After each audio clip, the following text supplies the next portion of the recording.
Mr. Deputy Chairman, there is no dispute in regard to the question that the working journalists had been suffering for long and that they need legal protection in their profession.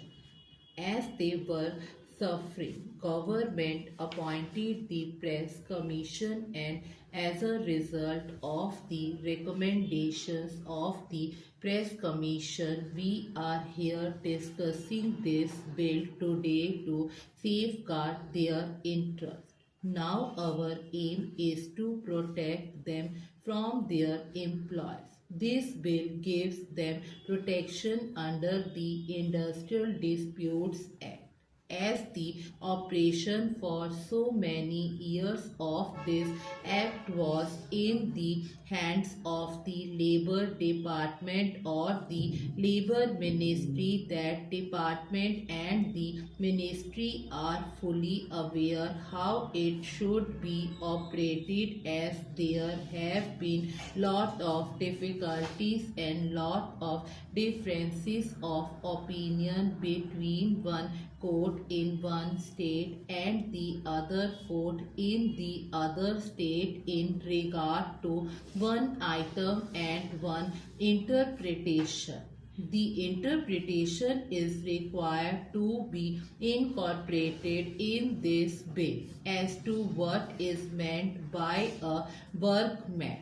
The Industrial Disputes Act has given the definition of the term workman, but it has been interpreted by different courts in different states in different ways. Now again, we are dealing with two parties, and one party is the employer.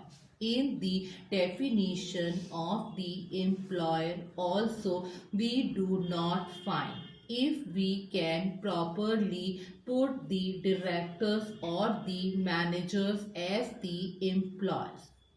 Now this bill has tried to exclude certain staff and certain people doing certain jobs. Sir, the intention of this measure is to safeguard the interest of the working journalists by bringing them under the purview of the Industrial Disputes Act, by which they will be provided with certain machinery where they can go for the redress of their grievances.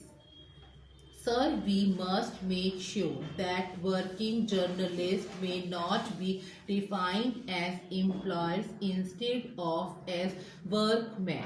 If, as we say here, an employer is one who is employed in a managerial or administrative capacity, there is bound to be difficulty. I will cite an example. Now a working journalist might get two typists in his office and he may have 3 peons. He may be actually a supervisor acting on behalf of the manager also. Now he is performing 2 jobs. He himself is working and he is also performing the work entrusted to him by the manager or the managing director. If such a person has got any grievance, he goes to this machinery that is to be appointed under this bill, and he is entitled to get relief. But as